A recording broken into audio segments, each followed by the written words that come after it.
Bienvenido una vez más en un nuevo video. Como siempre, he decidido de darle las clases creol y español a todo aquel que quiere aprender idioma. Bienvenue une fois encore dans un nouveau vidéo.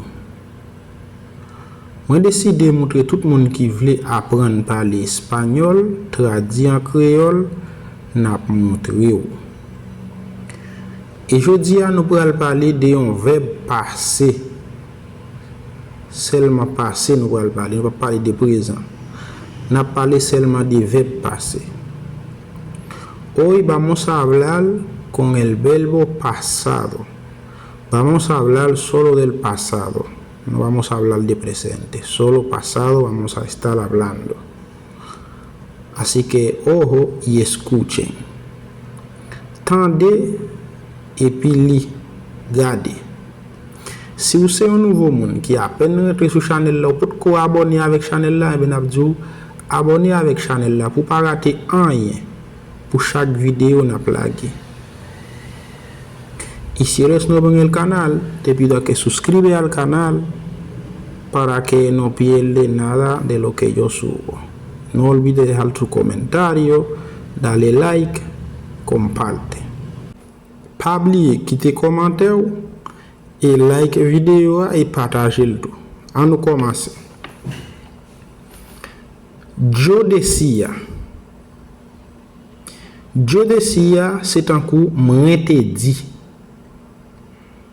Puis devant nous allons parler de qui ça moi te dit, qui ça m'a dit dans le verbe passé ça. Yo decía, moi te dit. Là, na yo te dit ça, c'est comme des dit, moi te dit ou quitter ça. Yo te dije que dejara eso. Vamos a seguir así mismo, pero primero vamos a pronunciar esta palabra que está escrita y luego seguimos, vamos a completar cada palabra de este verbo para hacer una frase, ¿verdad? Yo decía, moi te dit, tú decías, ou te dit, él decía, li te dit. Ahora hay una cosa aquí. En creol, él se dice li, ella se dice li. ¿Verdad? Ella, él en creol es li, li. Para seguir. Nosotros decíamos, nous te dit. Escuchen bien. Nosotros decíamos, nous te dit. Nosotras decíamos, nous te dit. Nosotras decíamos, nous te dit. Vosotros decíais, nous te dit. Vosotros decíais, nous te dit.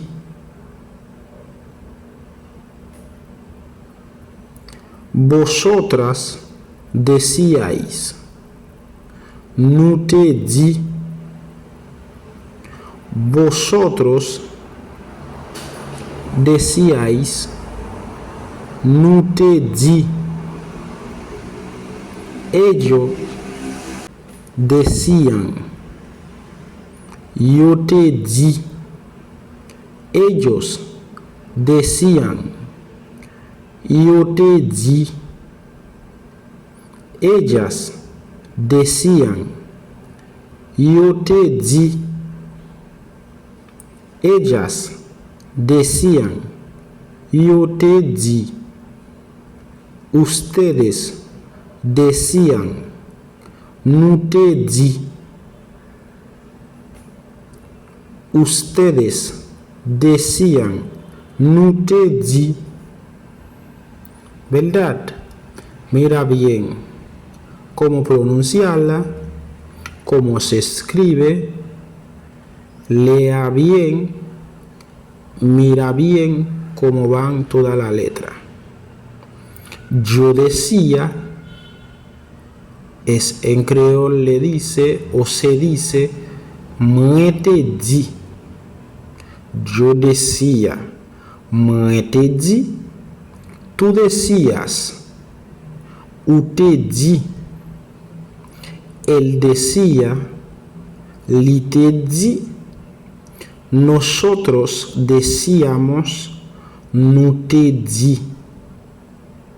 Nosotras decíamos, no te di.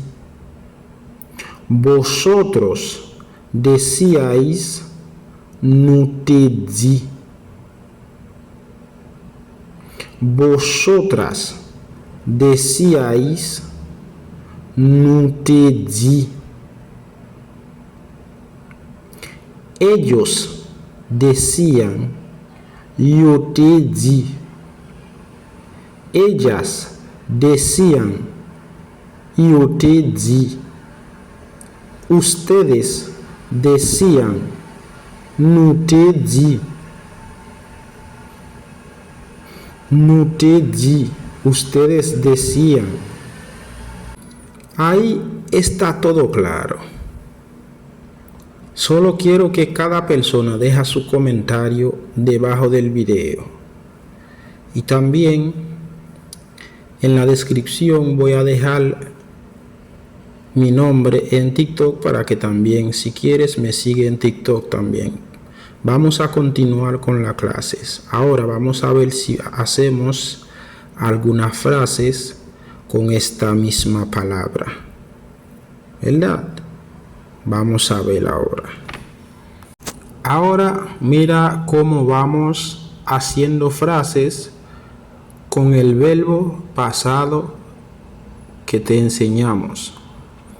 Kounya me comment nous commencer convertir verbe nous te soute faire garder yo qui c'est verbe passé yo et bien nous allons lire ensemble avec phrase nous faire avec yo.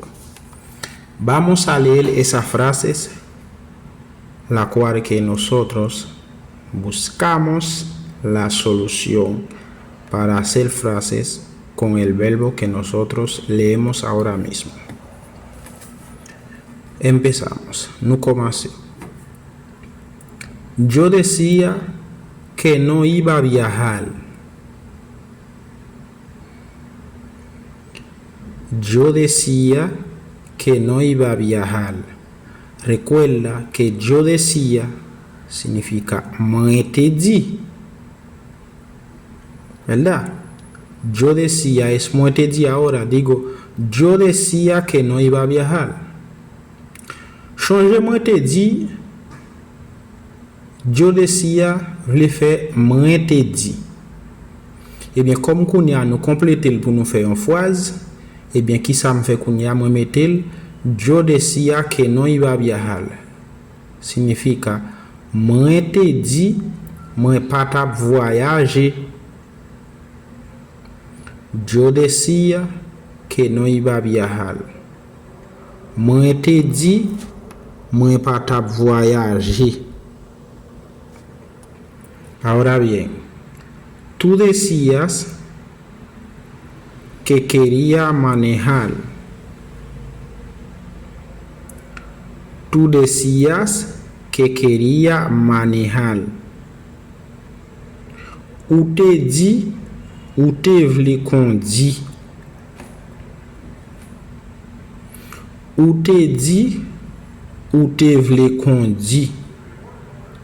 Manejar en español, ¿verdad? En creol, manejar significa conduire. Manejar qué? Conduire quizá. Puede ser guagua, puede ser motor, puede ser camión, pero se dice manejar. Li capable bien machine, li capable bien moto, li capable bien camión, mais c'est conduire, qui c'est manejar. Entonces, tú decías que no quería manejar. O sea, tú decías que quería manejar. Hello? Tú decías que quería manejar. Ou te dit, ou te vle qu'on dit. Él decía que te amaba. Él decía que te amaba. Li dit li te remen. Li dit li te remen. Él decía que te amaba. Ella decía que te molestaba mucho. Ella decía que te molestaba mucho. Li dit li te kon aimé de ou en pile. Li dit li te con aimé de ou en pile.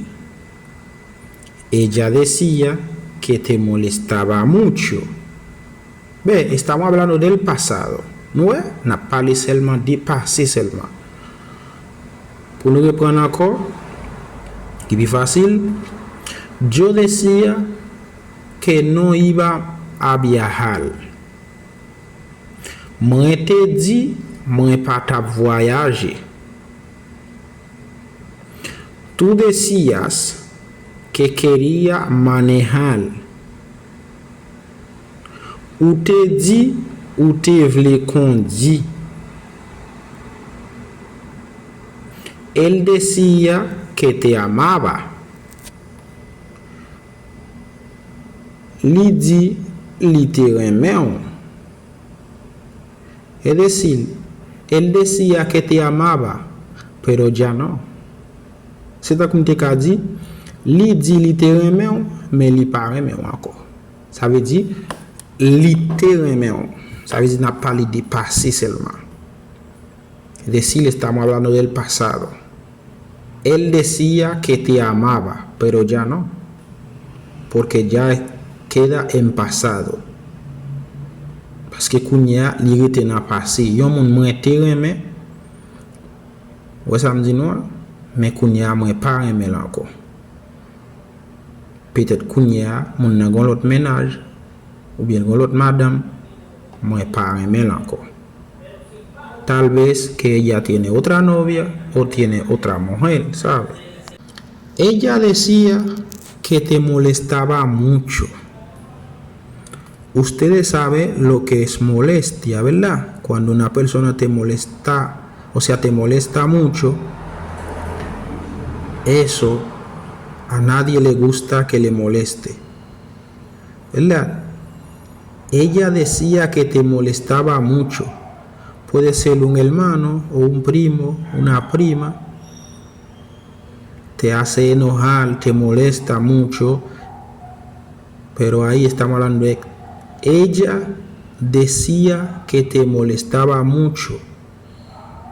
Li capable yon frère ou yon sœur ou bien cousin. Li dit li te kon aimé de ou en pile. Yon cousin ou ka te kon ap aimé de ou en pile.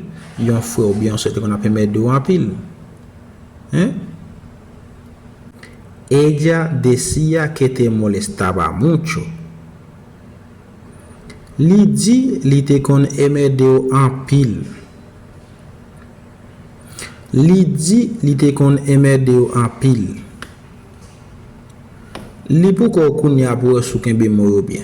Ahora, lee solo o sola a ver si usted puede leer. Vamos a darle un ratico para empezar de nuevo, para que puedan leer solo.